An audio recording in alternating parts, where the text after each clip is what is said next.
महादेव बड़े रसिक हैं। एक बार मैंने कहीं कथा में कहा कि इस बार के श्रावण में ऐसा प्रयास करना कि आप महादेव का अभिषेक तो करो, रुद्राष्टाध्याय से करो, नमक चमक से करो, नमक चमक विधि से करो, षोडश मंत्रों से करो, पर हमारी कई एक बात मानना, अभिषेक पूर्ण हो जाने पर श्री राधा नाम उच्चारण करके थोड़ा जल और चढ़ा देना। महादेव बड़े प्रसन्न हो जाएंगे। कई लोगों ने विरोध किया इस बात का, बोले कि इंद्रेश जी ऐसे क्यों कह रहे हैं, राधा नाम से अभिषेक। हम राधा नाम से अभिषेक नहीं कह रहे हैं। महादेव को विल्लपत्र चढ़ाया जाता, उसमें राम लिखा जाता है क्योंकि उनको राम नाम अति प्रिय है। ऐसे ही हमारी श्री जी के यश को सबसे ज्यादा महादेव ने गाया है। हमारी किशोरी जी के यश के गायक है महादेव। कई लोगों को महादेव की सत्ता में हमारे श्यामा श्याम का दर्शन नहीं होता। महादेव के उपासक कृष्ण भक्ति से कहीं ना कहीं दूर रह रहे हैं, तो ये उनकी महादेव की भक्ति में कहीं न्यूनता रह रही है, कोई चूक वो कर रहे हैं, इसीलिए कृष्ण भक्ति से दूर हैं। हम तो कहते हैं महादेव की भक्ति का प्रतिफल क्या है, महादेव की भक्ति का आशीर्वाद क्या है, महादेव की भक्ति का, महादेव की प्रसन्नता का प्रतिफल क्या है। श्री वृंदावन की स्मृति, श्री वृंदावन की प्राप्ति, श्यामा श्याम की लीला में अति रुचि होना, यह महादेव की प्रसन्नता से होता है।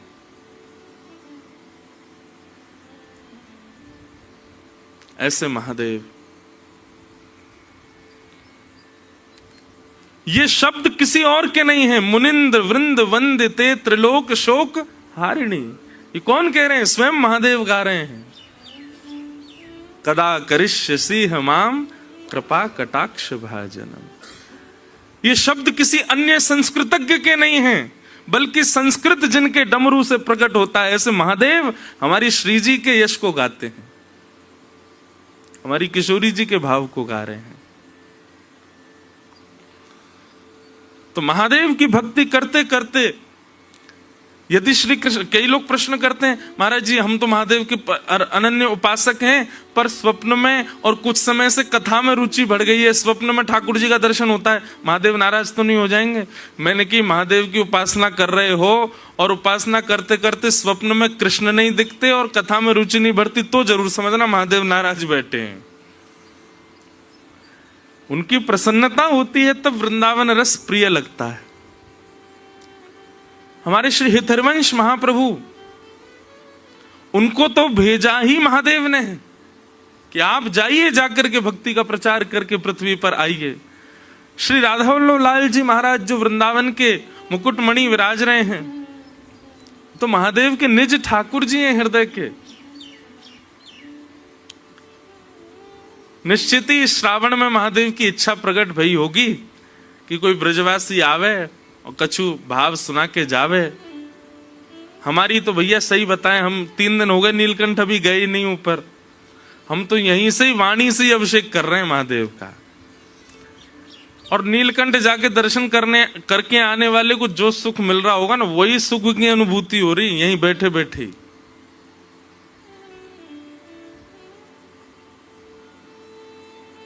बड़े आनंद, बड़ी प्रसन्नता, श्री गिरधर लाल जी बड़े सुख में विराज रहे हैं।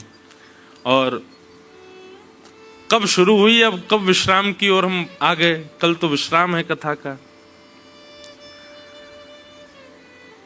परम आनंद की बात है। और एक और बात बताएं आपको,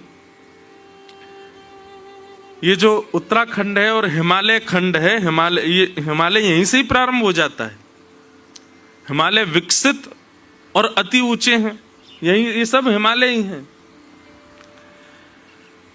हिमालय जो है ये हमारे श्री गिरिराज जी का घर और है। श्री गोवर्धन नाथ जी यहीं से तो गए हमारे ब्रजमंडल में। तो एक प्रकार से श्री गिरिराज जी का, अब वो अखंड वासी तो वृंदावन के हो गए, पर गिरिराज जी का मूल निवास स्थान तो हिमालय ही है। तो इस नाते से यदि देखें तो श्री गिरिराज जी हमारे कौन हैं? ब्रजवासियों का एक अटूट संबंध है गिरिराज जी से। हरिदास वर्य, हरिदासों में वर्य मतलब हमारे अग्रज भ्राता हैं श्री गिरिराज जी।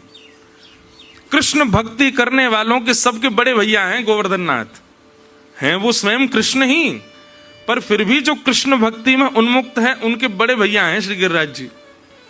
गिरिराज जी की शरण ग्रहण कर लो, यदि आपकी भक्ति में कोई चूक हो रही होगी तो गिरिराज जी ठीक कर देंगे। तो बड़े भैया को घर तो ये हमारो ही घर भयो, एक प्रकार से हम अपने ही बड़े भैया के स्थान पर कजन ब्रदर के घर आए हैं घूमने के लिए। तो हिमालय जो है ये हमारे श्री गिरिराज जी का स्थान है।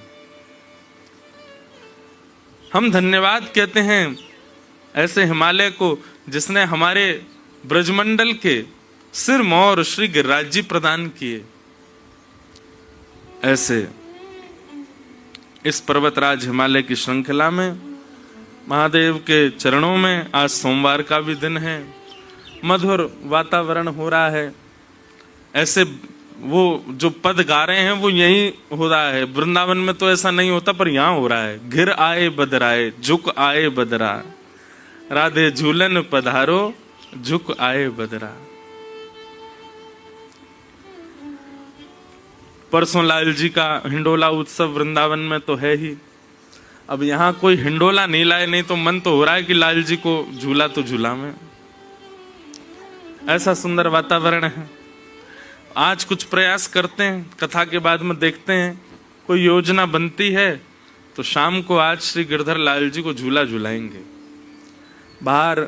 अब यहाँ इतनी दूर आए हैं, ठाकुर जी कह रहे हैं दारी क्यों, खुद तो स्विमिंग पूल में नहा रहे हो, पीछे नदी में कूद कूद के उछल उछल के नहा रहे हो और जो है खेल रहे हो, आनंद कर रहे हो, बाइकन पर डोल रहे हो, मैं कमरा में बैठा दिया हूं।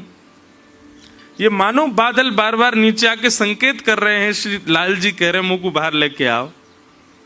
तो आज देखते हैं अगर झूला की व्यवस्था भाई कहाँ है वैभव भैया, लगो महाराज ऋषिकेश खकोल के आओ। अब देखो इसमें भी एक भाव होगा, किसी वैष्णव के घर झूला ऐसा होगा वो उसी विचार से ही रखा होगा कि इस पर ठाकुर जी विराजे, आपको मिल ही जाएगा। अब कौन ऐसा बड़भागी होगा जाके झूला पे लाल जी विराजे। शाम को आज ठाकुर जी को झूला झूलाएंगे हैं। अब वो तो हमारे निज है, तो शाम को ठाकुर जी का हिंडोला उत्सव होगा आराम से 6:30-7 बजे होगा, तो उजाला ही रहता है 7:30-8 बजे तक। तो कैसे होगा क्या होगा वो जिम्मेवारी हमारे भैया की, ढूंढेंगे कैसे करेंगे। और नहीं अगर हिंडोला मिला तो लाल जी ऐसे कुंज में बाहर विराज जाएंगे, शाम को ठाकुर जी को यहाँ आनंद करावें, ऐसा भाव मन में है। तो आइए कथा क्रम में हम लोग चलें। नव योगेश्वर संवाद चल रहा है और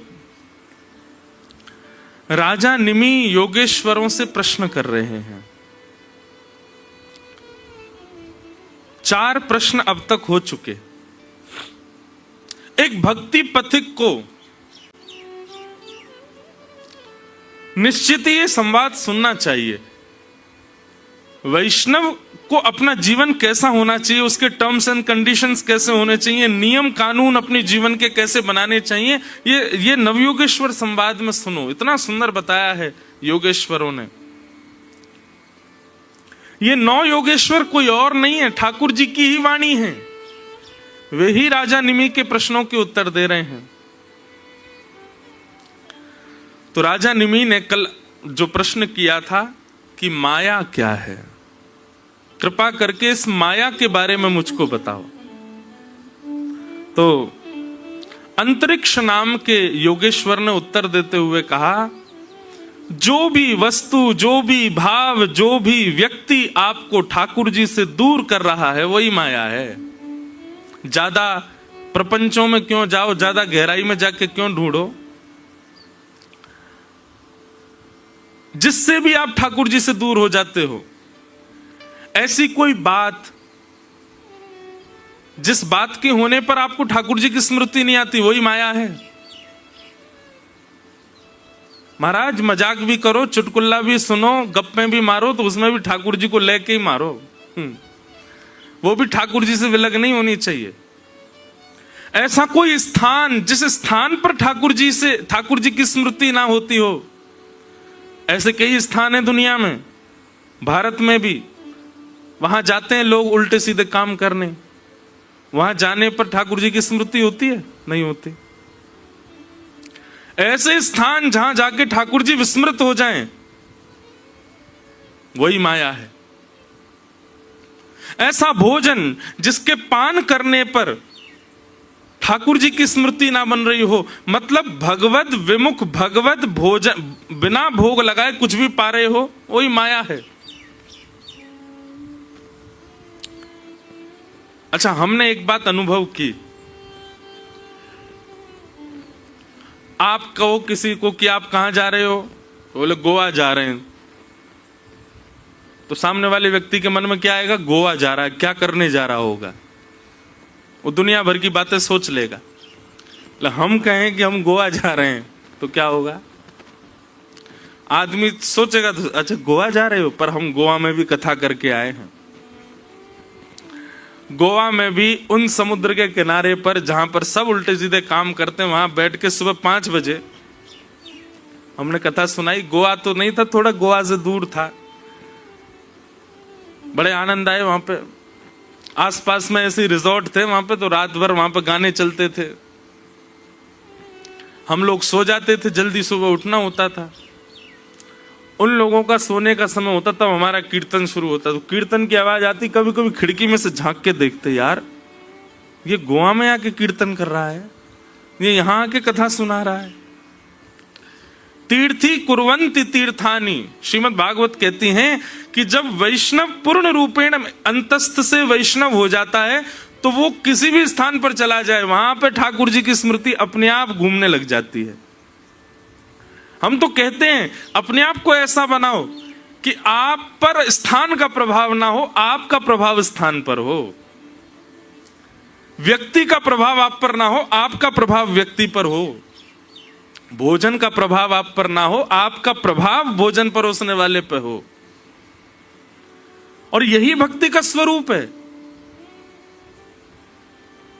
वो कैसी भक्ति जो स्थान पर जाके परिवर्तित हो जाए, व्यक्ति से मिलके परिवर्तित हो जाए। कई लोग कहते हैं हम पहले बहुत भजन करते थे महाराज जी, ब्याह होने के बाद पत्नी ऐसी आई, अब भजन छूट गया। नहीं, तुम्हारा भजन पहले भी नहीं था। अगर होता तो चाहे दुनिया इधर उधर हो जाती, तुम्हारा भजन नहीं छूटता। पहले हमारा बहुत भजन था, पर जब से बंबई चले गए, पहले वहां रहते थे गांव में, वहां भजन हो जाता था, बंबई आते भजन छूट गया। इसका मतलब क्या है? तुम्हारा पहले ही भजन नहीं था, इसलिए बंबई और ये गोवा हो गए, ऑस्ट्रेलिया हो गए, कनाडा, अमेरिका, इनसे प्रभाव थोड़ी पड़ता है भजन पर। चैतन्य महाप्रभु जब वन में विचरण करते थे, और वन में विचरण करते हुए जब भुजा उठा करके हरि बोल हरि नाम संकीर्तन जब करते थे, तो हिंसक जीव भी जो केवल काटना मारना खाना जानते हैं, ऐसे जीवों के चित्त में भी ममता प्रकट हो जाती थी, और वो जीव भी चैतन्य महाप्रभु के साथ में कीर्तन करने लगते थे। इसका मतलब क्या है? भजन अपना प्रभाव डालता है। भजन उस वातावरण को, उस व्यक्ति को, उस स्थान को प्रभावित करता है। और आपके भजन से यदि ये प्रभाव नहीं जा रहा है, तो आपका भजन अभी उतना नहीं है।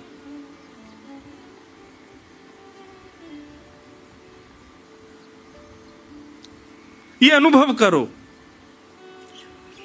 कंडीशंस और स्थिति के अनुसार यदि आपको बदलना पड़ रहा है, तो आपके भजन में बल नहीं है। और बढ़ाओ और करो उसको। लेकिन कंडीशन, स्थिति, सिचुएशन आप पर, आपके आने पर बदल जाती है, तो आपके भजन का यह प्रभाव।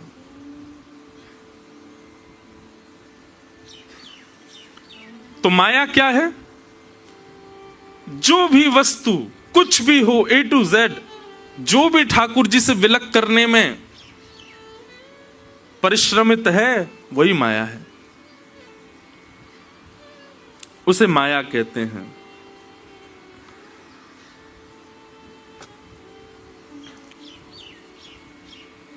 तब राजा निमि ने प्रश्न किया, यथैतामैश्वरीं मायां दुस्तराम कृतात्मभिः तरन्त्यञ्जन स्थूल धियो महर्षः इदमुच्यताम्। महाराज, ये माया तो बड़ी भयानक होती है। इस माया में फंसने वाला तो फिर कभी इस माया से नहीं बच पाता।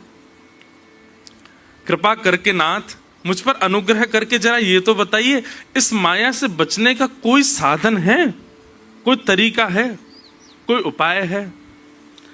अच्छा, एक बात कभी कभी मन में विचार आती है, संसार में कितना भी बड़ा पाप हो, संसार में कितने भी गलत काम हो, संसार में कितने भी बंधन हो, पर ऐसा हो नहीं सकता कि सबसे मुक्त होने का कोई उपाय ना हो।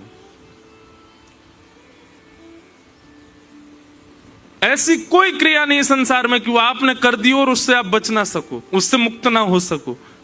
शास्त्रों में सबका निदान बताया गया है। केवल एक अपराध से बचने का निदान नहीं है तो उससे भी बचने का निदान, पर उस अपराध से ठाकुर जी भी नहीं चाहते कि आप बचो। वो अपराध लगे तो ठाकुर जी को भी लगता है कि दंड मिलना चाहिए, और वो है वैष्णव अपराध, किसी भक्त का अपराध, किसी वैष्णव का अपराध। अच्छा, एक बात सुनिए, वैष्णव अपराध का मतलब एक भाव तो हम ये रखते हैं कि किसी अन्य वैष्णव को, किसी अन्य भक्त की भक्ति का मजाक उड़ाना या उससे गलत सलत बोलना या उसका अपमान कर देना, यह तो वैष्णव अपराध है ही। इसके साथ साथ एक वैष्णव अपराध और सुनो, वैष्णव वेश धारण करना, वैष्णव रूप में रहना, वैष्णव स्थिति में रहना, और उसके बाद भी वैष्णवों के नियमों का पालन ना करना, यह भी वैष्णव अपराध है। आपने स्वरूप धारण किया है, आपने कंठी धारण किया, आपने तिलक धारण किया है, आपने गुरु दीक्षा ली है, आपने नाम मंत्र लिया है, लेकिन उसके बाद भी आप विधि का पालन नहीं करते, तो यह भी वैष्णव अपराध है।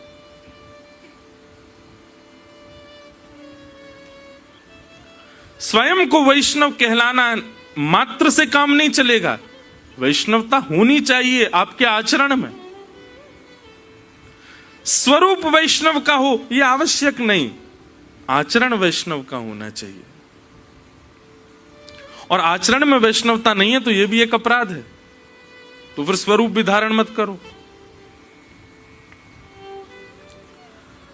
तो माया से कैसे बचा जा सकता है नाथ, कृपा करके मुझे बताओ। तब प्रबुद्ध नाम के योगेश्वर उत्तर देते हैं, और उन्होंने उत्तर देते हुए क्या कहा, बहुत ध्यान से सुनना, इतना सुंदर प्रसंग है। तस्मात् गुरुं प्रपद्येत जिज्ञासु श्रेय उत्तमं शब्दे शाब्दे परे च निष्णातं ब्रह्मण्युपशमाश्रयम्। माया से बचने का एक उपाय है। माया से बचने का मतलब, माया में रहते हुए भी माया आपके हृदय को प्रभावित नहीं करेगी। कब? जब गुरु शरणागति से गुरु की दिशा रूपी कवच को पहन करके यदि चलोगे तो माया आप पर प्रभाव नहीं डाल पाएगी। एक बात मेरी बहुत ध्यान से सुनिएगा,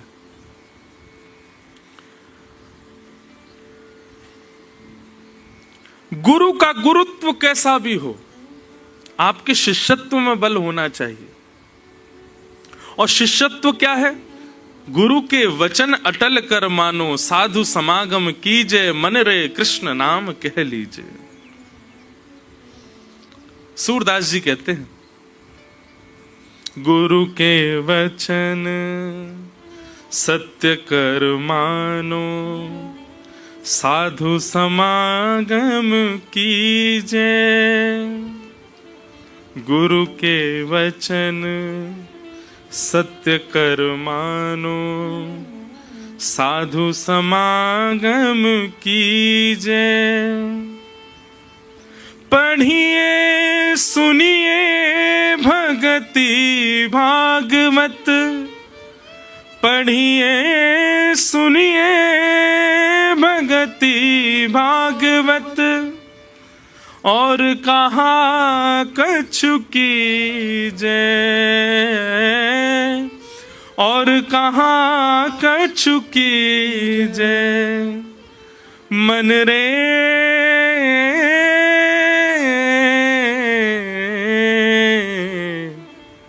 कृष्ण नाम कह लीजय, राम नाम कह लीजय। एक बार करके देखिए, जिसकी वाणी से कृष्ण प्रिय लगते हैं उसकी वाणी पर अटूट विश्वास करके देखिए। वो जो कहे उस पर नेत्र बंद करके चल के देखिए। बंधुओं, जब व्यक्ति गुरु आज्ञा पालन करने लगता है, गुरु के वचन के प्रति पूर्ण निष्ठा रखता है, ठाकुर जी की जिम्मेवारी बन जाती है उसकी रक्षा करना। फिर चाहे गुरु कैसा भी हो, उसकी आज्ञा का पालन करने का जो दृढ़ संकल्प अपने मन में लेता है, ठाकुर जी भी संकल्पित हो जाते हैं, अब इसकी रक्षा का दायित्व मेरा है। क्यों? इसने अपने गुरु पर विश्वास किया है।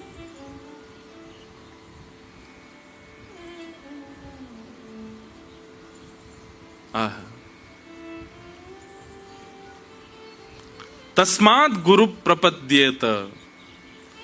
गुरु यदि जीवन में आ गए तो निश्चित है माया से आप बचे रहोगे। माया में रहते हुए भी माया का प्रभाव आपके ऊपर नहीं होगा। एक प्रकार से ये समझ लीजिए, गुरु कौन? बोले रेन कोट है, कितनी बरसा कर लो गीले नहीं होगे। हाँ, क्योंकि माया के बीच में ही हो तो थोड़ा बहुत तो प्रभाव होगा, थोड़े बहुत तो छींटे पड़ेंगे, नीचे से पैंट थोड़ा तो गीला होगा, कहीं कहीं से आपकी टी शर्ट पर भी थोड़ी बहुत बूंद तो पड़ जाएंगी, पर पूर्ण रूपेण माया की वर्षा में गीले नहीं हो पाओगे। गुरु कवच यदि साथ है, गुरु आज्ञा की पालन का संकल्प दृढ़ यदि चित्त में है, तो माया से बच सकते हैं। राजा निमि ने इसी प्रश्न में ही एक और प्रश्न किया, बहुत ध्यान से सुनिएगा। और वो प्रश्न क्या है? महाराज, गुरु की पहचान बताओ। गुरु कौन है? हम किसे अपना गुरु माने? प्रबुद्ध कहते हैं, राजा निमि, वैसे तो गुरु की कभी परीक्षा नहीं लेनी चाहिए। आप परीक्षण करके गुरु नहीं बना सकते, लेकिन फिर भी आपकी ये इच्छा है कि फिर भी हम कहीं पहचान तो करें कि गुरु कौन। तो गुरु के संबंध में तीन बातें बताई हैं, बहुत ध्यान से सुनिएगा। गुरु कौन? बोले शाब्दे परे च निष्णातम ब्रह्मण्युपशमाश्रयम्।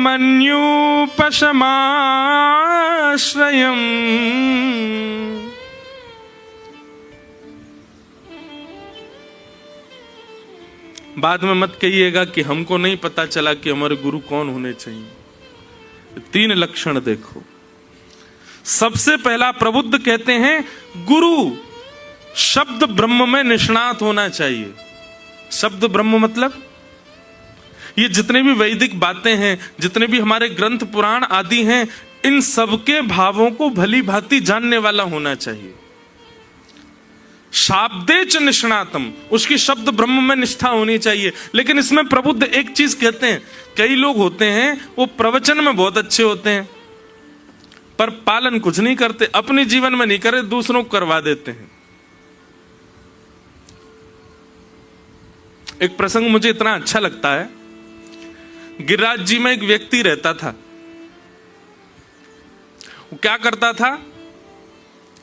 वो कभी श्रीनाथ जी के दर्शन नहीं करता था, केवल श्रीनाथ जी के स्वरूप श्रृंगार के बारे में किसी से सुन लेता था और सुन करके लोगों को प्रभावित करने के लिए एक पेड़ के नीचे बैठ करके ठाकुर जी के रूप का वर्णन करता। आज ठाकुर जी ने ऐसी नतबेसर पहनी है, ठाकुर जी ने ऐसे सुंदर हीरा अपने थोड़ी पे धारण कियो है, आज ठाकुर जी ने मयूराकृत कुंडल धारण किए हैं, ऐसी सुंदर पाग पहनी है, फिरोजी श्रृंगार कियो है, आहा लाल चुनरी डारी है ठाकुर जी ने, यहाँ पर कमल पंखड़ी ठाकुर जी ने धारण करी है। लोग बाग उसकी वार्ता सुनकर के बड़े रीझ जाते, वाह भाई कितना सुंदर वर्णन करता है ठाकुर जी का। और खुद कभी दर्शन नहीं करता था, केवल और केवल फैन फॉलोइंग के लिए। उस समय भी होती होगी फैन फॉलोइंग। अच्छा एक बात तो है, दो ही लोगों के लिए लोग मरते ज्यादा, या तो धन या फिर फैन। या तो हमें धन बहुत मिल जाए या लोग बहुत मिल जाएं, दो की इच्छा सबसे बुरी है। जब आपको बहुत लोग पहचानने लग जाते हैं ना, कुछ समय तो बढ़िया लगता है, लेकिन कुछ समय के बाद नहीं लगती कहां जाऊं मैं, अब क्या करूं मैं, अब मुझसे सहन नहीं हो रहा ये। वो सुख नहीं देता। एकांत जितना सुख देता है उतनी भीड़ सुख नहीं देती है, बुरा नहीं मानिएगा। पर हमारी अकिंचन कथा जो पहले होती थी ना, उसका सुख मुझे आज भी याद आता है। आज भी इतना याद आता है वो अकिंचन पूर्व वाली कथा का। इसका मतलब ऐसा नहीं हम आपको कुछ कह रहे हैं, अच्छा है आ रहे हैं, इतने वैष्णव आ रहे हैं, अच्छी बात है, सुबह सुबह उठ के आ रहे हैं, हम तो परीक्षा ले रहे हैं कि आके दिखाओ सुबह, पर आप हमसे भी पहले आ जाते हो। कल रात में बारिश हुई, मैंने कि अब तो नहीं आएगा कोई, फिर भी आ गए। ये सब आपकी निष्ठा के ऊपर निर्भर। अच्छा फिर जिस दिन हम यहाँ आए, मैंने कि ये बढ़िया है, दूर है, ऋषिकेश से भीतर जाके है, यहां तो कोई पहुंच ही नहीं पाएगा, फिर भी आ गए आप। हमने कोई प्रचार नहीं करवाया, फिर भी आ गए आप। इससे ये बात सिद्ध होती है कि सब ठाकुर जी आपके चित्त में बैठे, वही लेके आते हैं, वही आपके नेविगेटर हैं, नेविगेशन वही चलाते हैं आपके, चलो चलो चलो पहुंचो वहां पे। पर हमको पूर्व वाली कथा बड़ी याद आती है। माइक ही नहीं होता था, एक छोटा सा माइक लगा रहता था यहाँ पे, और एक छोटे से स्पीकर में आवाज आती थी, वो भी 15 मिनट बाद बंद हो जाता था, फिर उसको दोबारा चालू करना पड़ता था। मतलब ऐसा नहीं कि हम पे कोई व्यवस्था नहीं, लेकिन जानबूझ के अव्यवस्थित कथा करते थे। यहाँ ऋषिकेश में ब्रह्मपुरी में कथा हुई,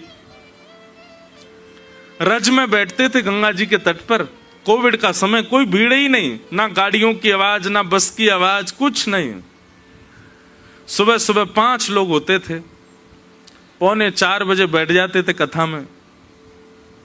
और कथा जैसी होती महाराज, एक महात्मा जी थे यहाँ पे, तो अब आप लोगों में से जो लोग ऋषिकेश के हों उनको शायद पता होगा, जैसे नीचे जाते हैं तो गरुण चट्टी का जो पुल है गंगा जी का, वहां से छलांग मारते थे वो कथा में आने के लिए गंगा जी में, और छलांग मारते और महाराज तैरते तैरते कथा में आते गंगा जी में।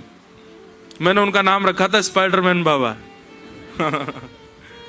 वो छलांग मार ही नहीं सकता कोई, इतनी ऊंचा वो पुल है, वहां से छलांग मारते थे नीचे, और इतनी गहरी गंगा जी में वैसे हाथ पांव, बस उनका मुंह ही नहीं हिलता था, सीधे आ जाते थे कथा में।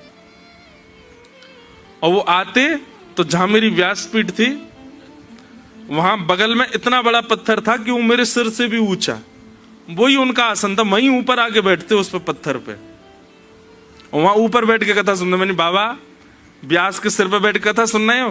बोले चुपचाप सुनाओ। अल्लड़ बाबा और थे वो। जय हो। कथा के बाद भी सामने उनका आश्रम था, मतलब थोड़ी दूरी पे, वहां भी पैदल नहीं जाते थे, गंगा जी में कूद के, और फिर गंगा जी में तैरते तैरते, तैरते भी नहीं थे वो, पता नहीं क्या चलते थे, बड़ी स्पीड में जाते थे। अद्भुत महात्मा। कथा में कभी बारिश हो जाती थी तो छतरी ले लेते थे, सब श्रोता 5-6 तो श्रोता होते थे, वो पन्नी पहन लेते थे ऊपर, तब कथा सुनते थे। शाम को फिर गिरधर लाल जी का उत्सव होता था, बड़ा आनंद आता था। वृंदावन में हमने की अकिंचन कथा एक कुटिया में बैठ करके, वो तो असली कुटिया थी, तो बनवाई है, असली कुटिया में बैठ के करते थे। कभी छिपकली गिर गई ऊपर से, कथा होता सब भूल गया मैं। बड़े आनंद आते थे। वो अकिंचन कथा का सत्र जयपुर में होती थी। जयपुर में 4 लोग 5 लोग, ज्यादा से ज्यादा मिनिमम मैक्सिमम ज्यादा से ज्यादा 8 लोग हो जाते थे सुबह सुबह कथा में। और इस बार अभी हम अकिंचन करके आए जयपुर में, तो गोविंद देव मंदिर ट्रस्ट का फोन आया, बोले महाराज जी हमारे जो गार्ड है ना वहां के मंदिर के, वो नौकरी छोड़ के जा रहे हैं। मैंने क्यों?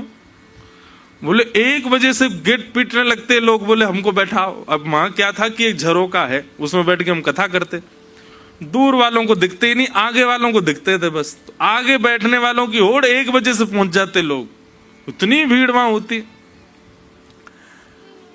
अब इसका एक अच्छा भाव तो ये लगता है कि देखो कथा जिस उद्देश्य से कर रहे हैं वो उद्देश्य सफल हो रहा है। युवा इतने कथा में आते हैं, अच्छा लगता है, इतनी संख्या में लोग आते हैं। सुबह सुबह का भी विचार नहीं करते। ये वो समय पर कथा होती है जिस समय सबसे बढ़िया नींद आती है, उस समय आप छोड़ छाड़ के आते हो। लेकिन फिर स्मृति आती है कि जब कोई नहीं था तब की कथा का सुख भी कितना अच्छा था। तो कई बार बहुत लोगों का पहचान जाना ये सुख नहीं देता, बहुत धनवान हो जाना सुख नहीं देता। व्यक्ति जब निर्धन है तो ये सोचता है कि मैं धनवान हो जाऊं तो सुखी होऊंगा, और धनवान होने के बाद में वो याद करता है कि जब मैं निर्धन था तो कितना अच्छा था। ऐसा स्वरूप होता है। तो गिरिराज जी में एक वैष्णव रहता था,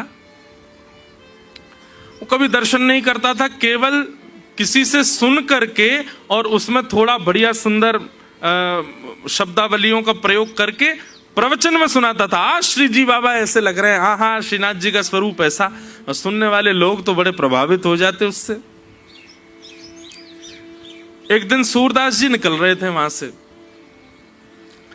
और सूरदास जी ने जैसे ही उसके वचन सुने तो सूरदास जी तो देखो संत और वैष्णवों में परखने की एक क्षमता आ जाती है। वो परखे ना, वो बात उनकी है, पर उनको पता चल जाता है कि सही गलत क्या है। शब्दों से ही सूरदास जी को पता लग गया कि ये इसने स्वयं ने तो दर्शन किए नहीं है, केवल दूसरे से सुन के प्रवचन कर रहा है। जैसी सारी भीड़ उठ करके गई, सूरदास जी उसके पास पहुंच गए। सूरदास जी बोले भैया तुमने बड़ा सुंदर वर्णन किया ठाकुर जी के रूप का। हाँ हाँ हाँ हाँ जय हो। बोले लेकिन मैं जानता हूं ये तुम दर्शन करके नहीं आए हो, किसी से सुन के तुमने बोला है। अब जैसी चोरी पकड़ी गई घबरा गया, आप कैसे बोल सकते हैं, आप ऐसा कैसे? बोले मुझसे लड़ो नहीं, मैं जब जानता हूं तुमने दर्शन नहीं किया ठाकुर जी का, केवल लाग लपेट बना बना करके बोलते हो लोगों को रिझाने के लिए। चलो मेरे साथ दर्शन करने चलो। अच्छा कल चलूंगा। दूसरे दिन सूरदास जी फिर आ गए तो बोला परसों चलूंगा। फिर सूरदास जी आ गए। सूरदास जी तो रोज ही वहीं धरना दे के बैठ गए, बोले तू जब तक नहीं चलेगा मैं उठूंगा ही नहीं यहां से, मेरे संग चल। सूरदास जी हाथ पकड़ करके ले गए। इतना सुंदर भाव लगता है। जैसे ही मंदिर में प्रवेश किया, श्री जी बाबा से कहा, बोले हे ठाकुर जी ये बालक आपका यश गाता है पर आपका दर्शन नहीं करता।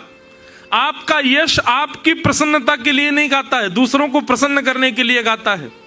आपका कभी दर्शन भी नहीं करता।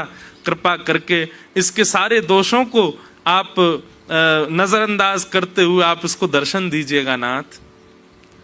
सूरदास जी तो ऐसा कह ही रहे थे, अंदर से मंदिर के गर्भगृह से ठाकुर जी बोल पड़े, अरे अरे सूरदास जी की जय हो। अरे सूरदास जी मैं तो बहुत दिनाते तड़प रहो या को दर्शन करवे के काजे, आपने बड़ी कृपा करी जो आप या को लेकर के आ गए। मैं तो बहुत दिना से या के दर्शन के काजे व्याकुल है रहे हो।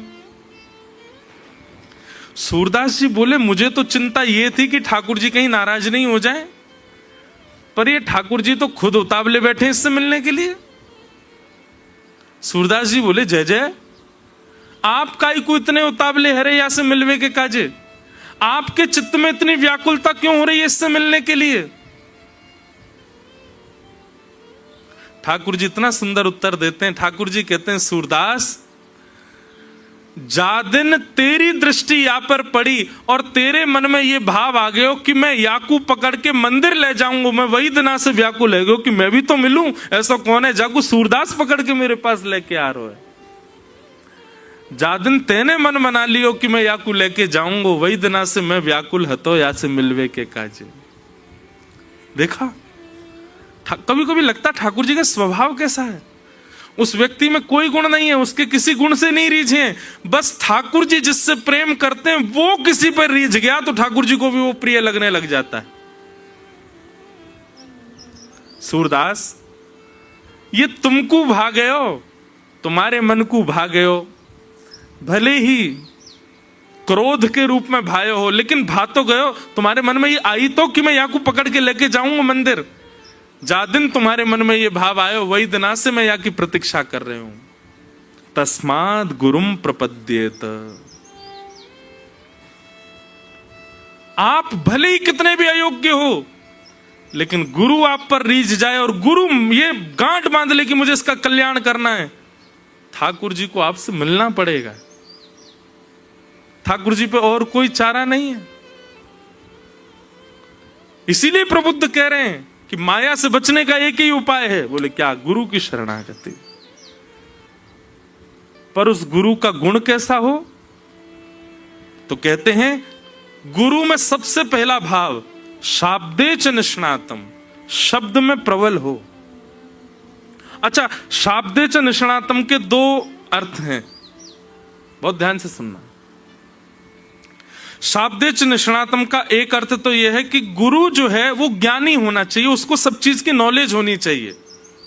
एक बात तो ये, और दूसरी बात क्या है? शाब्दे च निष्णातम मतलब गुरु कैसा होना चाहिए? वो भले ही ज्ञानी ना हो, लेकिन जो बोले वो स्वयं भी इंप्लीमेंट करे अपनी लाइफ में। ऐसा गुरु तो होना चाहिए। वो कथा में बताता हूं ना, एक बालक को मैया ले गई, गुरुजी से जाके बोली आप जिससे जो कह दे तो वो हो जाता है, इसको बोल दो ये चीनी छोड़ दे। गुरुजी बोले 2 महीना बाद लेके आना। 2 महीना बाद लेके गई बालक को, तो गुरुजी ने देख करके कह दिया लाला चीनी छोड़ दो। जी गुरुजी। मैया बोली 2 महीना काहे को लगाया आपने? 2 महीना पहले ही बोल देते, 2 शब्द ही तो बोलने थे, चीनी छोड़ दो। गुरुजी बोले 2 महीना पहले मैं भी चीनी खाता था, पहले मैंने छोड़ी है और मैंने छोड़ने के बाद इसको कहा है कि तू भी छोड़ दे। अगर मैं नहीं छोड़ता तो मेरी वाणी का प्रभाव इस पर नहीं होता। इसको कहते हैं शाब्दे च निष्णातम। एक बात बताएं, किसी रसिक जन की वाणी, किसी विद्वान की वाणी आप चलते फिरते सुन लेते हैं, रील्स में सुन लेते हैं, कथा के कोई शब्द से सुन लेते हैं और तुरंत आपके मन में परिवर्तन आ जाता है। तो इस बात से यह भी प्रमाणित होता है कि जिसकी वाणी आप सुन रहे हो वो शाब्दे च निष्णातम, वो स्वयं भी उसको करता है, इसीलिए आप पर उसका प्रभाव हो रहा है। स्वामी विवेकानंद वो जब आए पृथ्वी पर, उनके जब उनका आगे बढ़ने लगे रामकृष्ण परमहंस जी की कृपा से, वो जो बोलते थे हजारों की तादाद में बैठे हुए लोग, अंग्रेज तक उसका पालन करते थे। क्यों? क्योंकि शाब्दे च निष्णातम, वो स्वयं भी उस शब्द में निष्णात है। अच्छा, इसमें भी 2 बातें आती हैं। कई लोगों का बोलना प्रभावित करता, पर कुछ ही दिन का प्रभाव रहता है, कुछ दिन के बाद वो प्रभाव खत्म जैसा हो जाता है। इसका मतलब क्या है कि जिनकी वाणी आप सुन रहे थे वो अपने शाब्दे च निष्णातम वाली स्थिति से वो भी गिर गए। वो जो बोलते थे दुनिया करती थी, लेकिन एक दिन उन्होंने ही करना छोड़ दिया, तो एक दिन ऐसा आएगा कि उनकी वाणी प्रभाव डालना बंद कर देगी। लेकिन कांस्टेंट, जिसकी वाणी का प्रभाव बना रहे, किसका है बताओ कांस्टेंट? गोस्वामी तुलसीदास जी महाराज। इतने वर्ष हो गए, आज भी गोस्वामी जी की वाणी पढ़ो, हृदय आनंदित हो जाता है।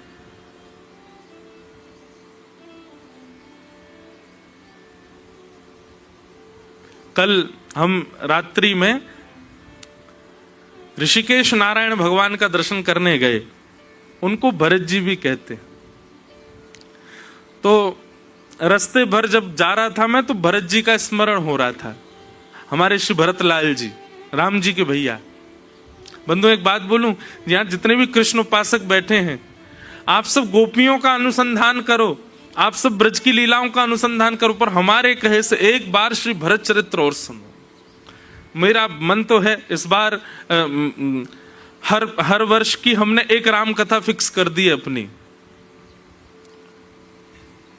12 ज्योतिर्लिंगों में हर वर्ष एक नए ज्योतिर्लिंग में कथा होगी। तो गत वर्ष हुई थी सोमनाथ में पहली, इस बार हमारी दूसरी है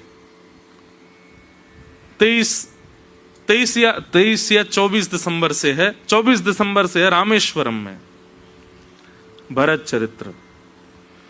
हर वर्ष, तो पहले जब हुई थी सोमनाथ में, तो वहां हमने हर दिन एक चरित्र कहा था, एक दिन सीता जी का, एक दिन हनुमान जी का, एक दिन लक्ष्मण जी का, एक दिन भरत जी का। पर अब रामेश्वरम में कथा है, तो अभी मेरा मन अभी ऐसा हुआ कि इस बार भरत चरित्र वहां कहेंगे 9 दिन तक। अद्भुत है भरत जी की भक्ति।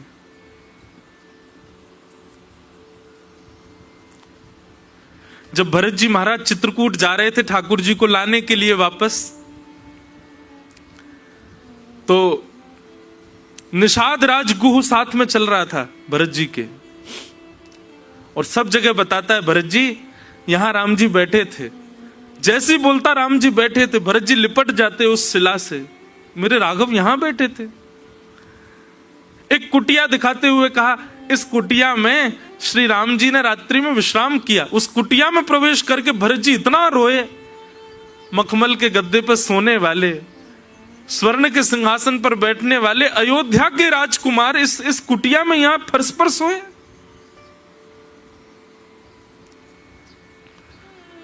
सब जगह विचरण करते करते जब श्री भरत जी महाराज प्रयागराज पहुंचे ना, तो प्रयागराज में श्री भरद्वाज ऋषि ने उनसे कहा कि भरत जी ये त्रिवेणी हैं, गंगा यमुना सरस्वती तीनों का संगम होता है प्रयाग में, यहां स्नान करके, यहां डुबकी लगा करके जो वरदान मांगोगे त्रिवेणी पूर्ण करती है, आप कुछ मांग लीजिए।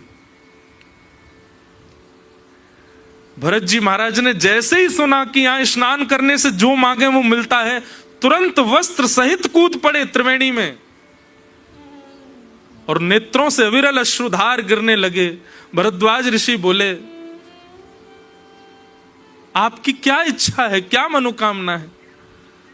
तब भरत जी कहते हैं कि धर्म न अर्थ न काम रुचि, गति न चहूं निर्वाण, जन्म जन्म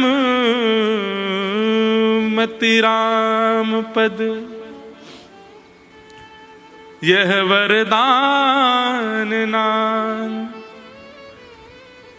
हे भरद्वाज जी, मुझे धर्म नहीं चाहिए, मुझे गति नहीं चाहिए, मुझे स्वर्ग भी नहीं चाहिए, मुझे वैकुंठ भी नहीं चाहिए, मुझे केवल एक वरदान चाहिए। क्या? जन्म जन्म रति राम पद। हर बार मेरा जन्म हो और हर बार मैं राम जी के चरणों के आसपास ही कहीं जन्म लूं, बस और कुछ नहीं चाहिए। मेरी रति, रति का मतलब होता है भयंकर आसक्ति, बस वो भक्ति में हो जाता है। आसक्ति ही भक्ति में परिवर्तित हो जाए तो वो रति हो जाती है। भरत जी कहते हैं मेरी ऐसी रति हो जाए राम जी के चरणों में, मैं उनके चरण छोड़ कहीं ना जाऊं।